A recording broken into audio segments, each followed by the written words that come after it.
देखी भैया, एगो लड़की एगो लड़का से बेपनाह प्यार कर दिया। लड़कवा एक बार कमाए खातिर विदेश चल जाता है और जाके उन्हें लॉकडाउन में फंस जाता है। लड़किया फोन कर दिया कि हमार शादी तय होता, जल्दी से आके अगर हमरा के ना ले जाइब तो हम दूसरा जगह ब्याह करे जाता नहीं। लड़कवा लड़किया के बात सुन के रोए लगता, कहा कहता है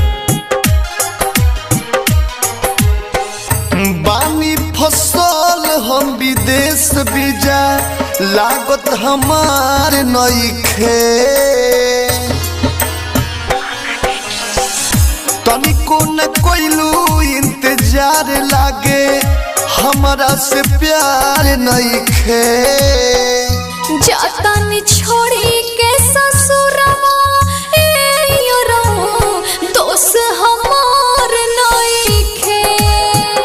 जाता नि छोड़ी के ससुरवा ए योरा दोस्त हमार नइखे।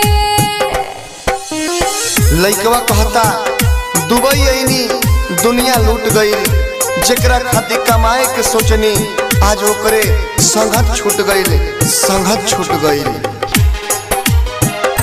Balaji recording studio Jadavpur.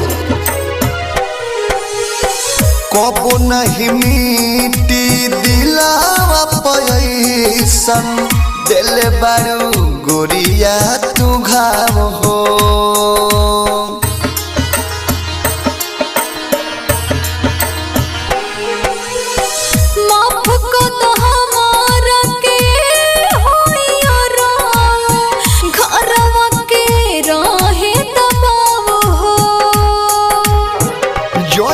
से सुनानी खबर दिल में करार नइखे, जहिया से सुनानी खबर दिल में करार नइखे। जाता नि छोड़ी के ससुरवा ए योरा दोस्त हमार नइखे। जाता नि छोड़ी के ससुरवा ए योरा दोस्त हमार नइखे। लड़कवा रो रो के कहता केहू के सपना इतना सजावे के भी ना चाही, केहू खातिर मरे पर मजबूर हो जाई, इतना केहू से दिल भी लगावे के ना चाही, लगावे के ना चाही। केकरा से बात करब केकरा ला मरब, केकरा के मिलेला बुलाएम।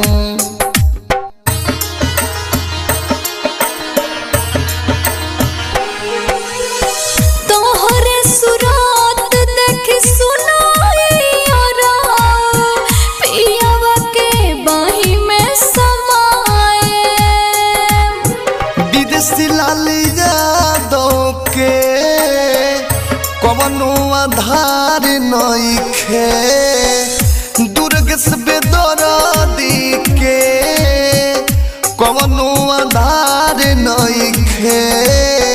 जात बानी छोड़ी के ससुरवा ए योरा दोस्त हमार नइखे।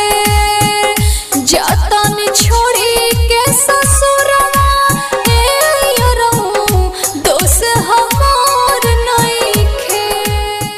Balaji recording studio.